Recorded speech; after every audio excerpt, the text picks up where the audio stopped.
Hello বন্ধুরা, কেমন আছো? তো দেখো, সকাল সকাল স্নান করে রেডি হয়ে বেরিয়ে পড়লাম ঘুরু ঘুরু।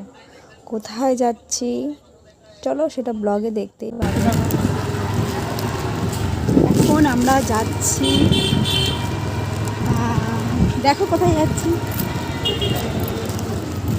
চলো ওখানে গিয়ে তারপর কথা হবে। তো এই যে চলে এসেছি, আমরা এসেছি আজকে আশ্রমে, কাঠিয়া বাবার আশ্রম। মানে কী জন্য এসেছি সেটাই তোমরা জানতে চাইছো, তাই তো? তো সেটা হলো, আজকে আমরা দীক্ষিত হতে এসেছি এখানে, এই আশ্রমে। অনেকদিন ধরে দীক্ষা নেওয়ার কথা হচ্ছিল, তো সময় আর হয়ে উঠছিল না। তো আজকে ফাইনালি চলেই আসলাম। তো এই যে বসে রয়েছি, এখনও গুরুদেব আসেননি। তো এই দেখো, তোমাদের আশ্রমের কয়েকটা জিনিস দেখাই। এই হলো সেই দুটো টিয়া পাখি, খুব সুন্দর। আর এটা একটা অদ্ভুত জিনিস